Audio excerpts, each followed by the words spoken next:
So today I'm going to start making my worm composting bin.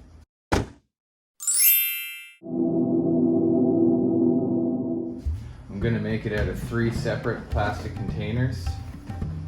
It's not going to be a giant bin. It's going to be something suitable for my apartment living. You can see this has plenty of drainage.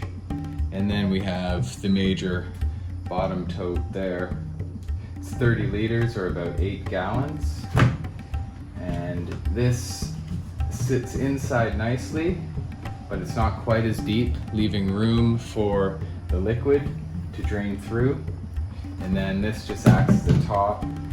It fits inside the larger one nicely to sort of form a seal around and put a nice top on it to keep some of the bugs out. To prevent the worms from falling through the holes, I'm going to start just by using some coffee filters and placing them along the bottom.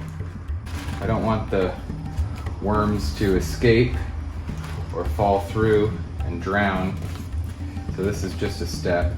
To make these holes, the holes are nice for drainage, but they're a little bit large. And then my dirt and food will kind of hold it all in place. These are just coffee filters, nothing special about them, but they should allow the water to drain. And there is going to be holes in between them. Now my theory is that after every few days, I'll be able to take out this interior part and pour out the bottom bucket.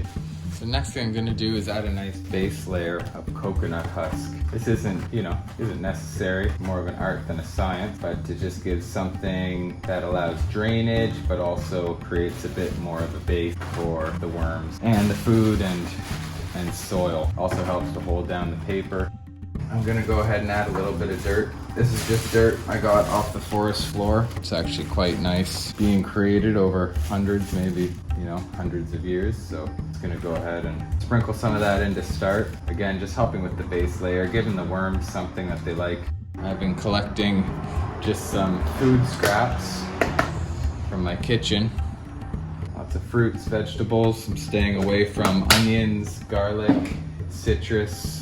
Nothing cooked, it's all just raw, just leftover stuff that either my daughters threw on the floor, stuff that didn't get used up and is nearing the end of its life, and just peels, and got some mango and apple and cucumber, and then move on to my worms. So you can see the worms here, nice creepy crawlies. These are red wigglers. So I'm gonna go ahead, I'm going to dump them in. See, there's a good number of worms in here. There's also probably some snails and some other stuff. Now they don't like the light, so they'll immediately go down, burrow down, which is just fine.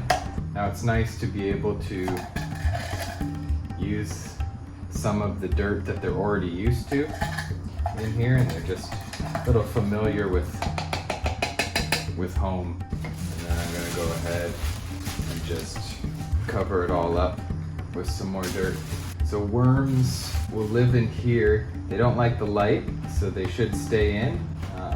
There's not really any room for them to escape out of. I've had prior buckets that they did escape through the air gaps and air holes, but you're always going to lose some, but they do multiply, and they multiply to the number that's suitable for the space they're in. So this right now is a pretty good size, and I'll probably maybe make a rack system and add in more buckets, and then I will alternate which buckets I fill. Okay, so now I got my food, my worms, my dirt.